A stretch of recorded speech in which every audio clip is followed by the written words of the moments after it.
की जय। सदगुरु श्री कबीर साहब जी ने संसार में डोल करके देखा तो सब के सब किसी न किसी देव के चक्कर में पड़े हुए थे, धोखे में थे। तो धोखे को देख करके एकदम सदगुरु श्री कबीर साहब जी को चकित हुए।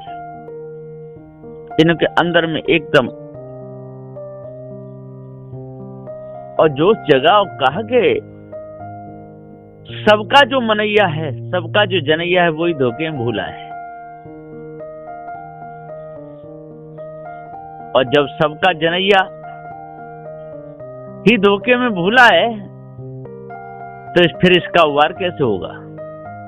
सबका जनैया कौन है? ये चेतन जीव है। प्रार्थना तो सब कर रहे हैं। अब यहां शंका होती है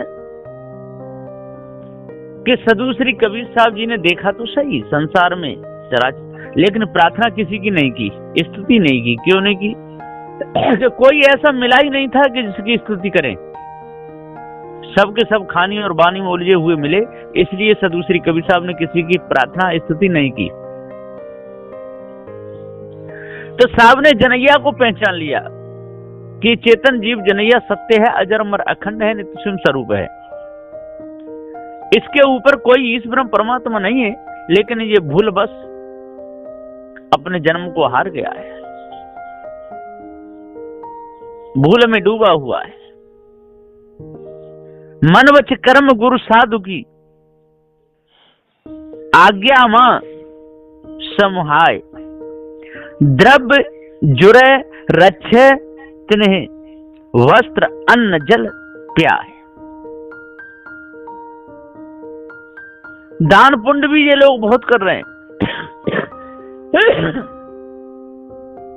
देवी देवताओं को भी खूब मना रहे हैं, मठ मंदिर भी खूब बना रहे हैं, वहां पर खूब अन्न भी खिला रहे हैं, दान भी कर रहे हैं, लेकिन अपने आप का इनको ज्ञान नहीं है। ये सारा काम भूल में हो रहा है। जब अपने आप का ज्ञान होगा, जड़ चेतन का जब ज्ञान हो जाएगा, तब करेंगे, तब इनका मन पवित्र होगा। और जब तक इस भूल में ही लगे रहेंगे, तब तक इनका मन पवित्र न होगा। ऐसा सदगुरु श्री कबीर साहब जी ने विचार किया और विचार करके सत्य न्याय निर्णय का उपदेश देना चालू किया कि हे चेतन जीव, तू अजर अमर अखंड है, तेरे ऊपर और कोई है नहीं। अपने कल्याण के वास्ते ऐसे पार की साधु गुरु के ही शरणागत होकर मन से, वचन से और कर्म से उन्हीं की सेवा, टहल बंदगी करनी चाहिए। लेकिन कोई पार की नहीं है तो किन की करे? शंका तो यहां होती है, पार की है ही नहीं तो करे किसकी? तो सदगुरु श्री कबीर साहब ने जब उपदेश देना चालू किया और जब सदगुरु देव की शरण में लोग आए तो सदगुरु देव ने कहा कि पारखी गुरु की सेवा करो। अब वो पूछ रहे हैं कि पारखी है कौन? कि खोजो। जब खोजते खोजते उनको कोई पारखी नहीं मिला तो फिर आए, बोले गुरुजी हमको तो कोई पारखी मिला नहीं। उनमें से किसी ने विचार किया कि जब आपसे ही हमको पारक ज्ञान मिल रहा है तो पारक ज्ञान के गुरु तो आप ही हुए, तो हम तो आप ही को गुरु मानेंगे। सदगुरु श्री कबीर साहब ने कहा जी आपकी मर्जी है, यदि हमसे बिना कोई दूसरा मिल जाए तो उसको गुरु बना ले, हमें कोई जरूरी ना। हम तो सत्य न्याय निर्णय का पारक का उपदेश आपको दिए हैं, पार की गुरु की खोज करो और पार की गुरु मिल जाए तो बस उनसे पारक ज्ञान प्राप्त करो।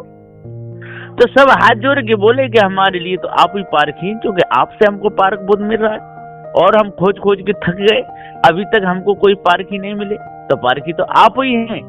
तो हे गुरुदेव अब हमारे ऊपर दया करो। तब सदगुरु श्री कबीर साहब ने उपदेश दिया तो उनको पार ज्ञान हो गया। तो पार की गुरु कौन हुए? पार की जो पार ज्ञान कराए वही पार गुरु, पार की गुरु। तो पार की गुरु सदगुरु श्री कबीर साहब जी थे। तो सदगुरुदेव ने उनको उपदेश दिया और कहा कि पार की गुरु की सेवा करो। और जब उनको उपदेश अच्छा लगा तो त्याग वैराग में वो भी आगे बढ़े। उनमें से बहुत से त्यागी वैरागी हो गए। त्यागी वैरागी हो गए तो उनको पार की संत नाम पड़ा। जिसको पार ज्ञान हो गया तो वो पार की संत हो गए। तो प्रथम पार की संत सदगुरु श्री कबीर साहब जी थे। और कबीर साहब जी के द्वारा जिन जिन को पार ज्ञान हुआ तो वो भी पार की संत हो गए। आज वर्तमान में पार की संत बहुत हैं। जब जिन भक्तों को पार ज्ञान हो जाता है तो दूसरे भक्तों को भी बताते हैं कि भैया पार की संतों की सेवा करो। और जब पार की संतों की शरण में लगोगे, जड़ चेतन का ज्ञान वो करा देंगे तो आपके अंदर से ये भ्रम भूल कल्पना सब मिट जाएगी। इस ब्रह्म आत्म परमात्मा की कल्पना आपके अंदर से जड़ मूल से निकल जाएगी।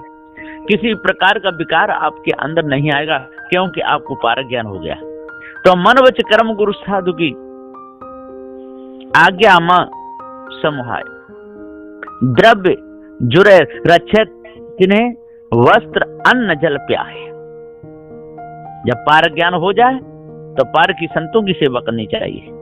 अपने कल्याण के वास्ते ऐसे पार की साधु गुरु के ही शरणागत होकर मन से, वचन से और कर्म से उन्हीं की सेवा टहल बंदगी करनी चाहिए। और पार की सदगुरु साधु के ही शिष्य होकर सर्वस्व अर्पण करके सदगुरु की आज्ञा पालन करे, उपदेश को धारण करे, सब प्रकार से पार की सदगुरु के अनुकूल होने के उनसे मिला रहे, यानी आज्ञा के अनुकूल चले, बोले सदगुणों को धारण करे। यही कहीं से कभी द्रव्य धन संपत्ति मिल जावे और रुपए पैसे जुट जावे, वह आ जावे तो उनको पार की साधु गुरु की सेवा में लगा करके सफल करे। सदगुरु की रक्षा, सदगुणों की रक्षा करें और सदगुरु की आज्ञा के अनुसार चले, बचाव करें। कैसे कि वस्त्र या कपड़ा आदि की आवश्यकता हो तो खरीद कर ला के देवे, अन्न जलादि उत्तम पदार्थ मंगा करके खिलावे। ऐसे पालन पोषण करें और सत्संग में ही सदा लगे रहें। जब सत्संग में सदा लगे रहेंगे तो मन में विकार आएंगे ही नहीं। सत्संग में लगे रहेंगे, खान पान हमारा बिगड़ेगा नहीं। सत्संग में लगे रहेंगे तो मन में गंदी वासनाएं आएंगी नहीं। और यदि जरा भी हमने भूल की तो उसी क्षण हमारे अंदर सभी प्रकार के विकार आ जाएंगे। तो सदगुरुदेव जी पुकार के समझाते हुए कहते हैं कि विकार अंदर ना आ पाए और भ्रम भूल कल्पना अंदर प्रवेश ना कर पाए, इसलिए पार की संतों की ही सेवा करनी चाहिए। क्यों कि ये उपदेश सदगुरु श्री कबीर साहब का है और कबीर साहब ने जिन जिन को पार ज्ञान दिया वो पार की संत हैं। आज वर्तमान में पार की संतों की कोई कमी नहीं है, लेकिन बात इतनी है कि गंगा पे गंगादास, यमुना पे यमुनादास बन जाते हैं और दूसरे सिद्धांत की बातों का मनन करके पार सिद्धांत बोलते रहते हैं। ये बहुत भारी कमजोरी है। इसलिए इस कमजोरी से जो अलग हो, जो कमजोरी जिनके अंदर बिल्कुल ना हो और सभी प्रकार का भ्रम जिनका मिट गया हो, वास्तव में पक्के पार की संत वो ही हैं। पार की में भी पार की कोई हैं। इसलिए सभी प्रकार का भ्रम जिनका मिट जाए और विषय विकार जिनके अंदर से निकल जाए वही पार की संत हैं। तो ऐसे पार की संतों की शरण में लग करके और अपने अंतःकरण को पवित्र करना चाहिए, अपने जीवन को निहाल करना चाहिए, खानी बानी दोनों जालों से प्रारंभ हो करके और जीवन मुक्त दिशा को धारण करके सदा सदा के लिए मुक्त होना चाहिए। ऐसा निर्णय है बंदिशोर सदगुरु श्री कबीर साहब जी का। बोलिए श्री सदगुरुदेव की जय।